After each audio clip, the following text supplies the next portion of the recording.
Dr. Carlos Santiago is the Commissioner of Higher Education for Massachusetts, appointed by Governor Charlie Baker in July of 2015. Working with the Board of Higher Education, he's responsible for the overall direction to public higher education in Massachusetts and helping shape state-level policies and maximize the benefits of higher education to the Commonwealth and its citizens. He brings over 30 years of experience in public higher education.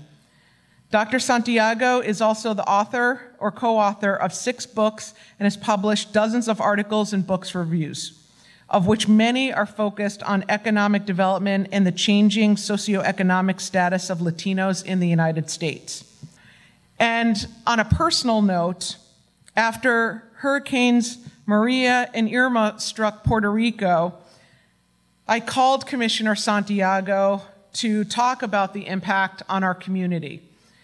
And not just the impact of what was happening in Puerto Rico, but the impact to our community of faculty and staff and students who were at HCC, and also what we needed to do to start preparing for more migration to Western Massachusetts.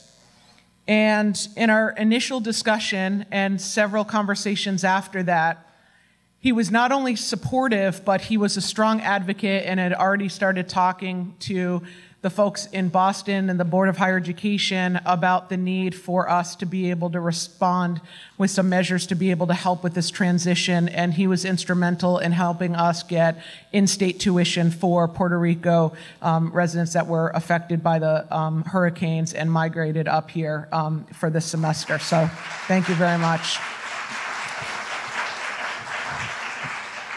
So with that, I look forward to his presentation. Please help welcome me to the podium, Dr. Carlos Santiago. In this particular case, I have not labeled the lines because I always like to have the audience tell me what they think the lines represent. And we'll start with the flat one, and you should know, I'll give you a hint, these are people. These are numbers of people.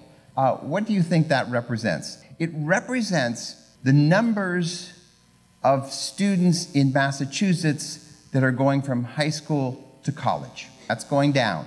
And how about the upward sloping line? It is the Massachusetts population, the numbers of people in Massachusetts that are aged between 55 and 65. Those of us that are in that group, I include myself, are what we are referring to as the silver tsunami. These are the folks that in 10 years are going to be leaving the labor force. These are the folks, over 600,000 of them, almost 20% of our labor force, the most educated component of our labor force that is going to be leaving. And it's going to be leaving a state that relies on brain over brawn. We are the most educated state in the Union. We have over 50% of our population have some post-secondary credential or degree or certificate. But if this plays out and there are no changes, folks, we're moving in the wrong direction. If you have not picked up a newspaper in the last month and a half, the word Mount Ida College probably hasn't dawned on you. But if you have picked up a newspaper and you asked, what's that all about? It's about this. It's about the private institutions that are going under, or merging, or combining, and collaborating and working through other institutions as well, but a good number of closures. Now, when people talk about Mount Ida College, they say, is it the canary in the mine? Is it the tip of the iceberg? Well, whatever analogy you might want to use, the truth is that Mount Ida College is the 15th such case we have dealt with in Massachusetts in the last 5 years. A state that is blessed with exceptional public and private institutions is under duress, and this will play out, and it will play out for a long time. Community colleges in particular are counter-cyclical. When the economy is booming, students leave the community college segment to take employment. When we are in recession, as we were between 2007 and 2010, that's when you grow your enrollments. And that's what we saw. We were coming down from a peak, but the decline is going to last longer than any of us expected. We're not only the most educated state, but we're the highest income per capita. We're the wealthiest state per person. What is happening at this institution is a precursor to what's going to happen across the state. The blue line are the non-Hispanic white high school graduates in Massachusetts, the projection of high school graduates. That number is going down, and is going down quite rapidly. Between 2003 and 2017, the number of non-Hispanic white students declined by 28,000. Fewer students are coming to our campuses. Fewer students are in our high schools now. But there is growth. There is some growth. You see it again in that red line. The Latinx population is growing.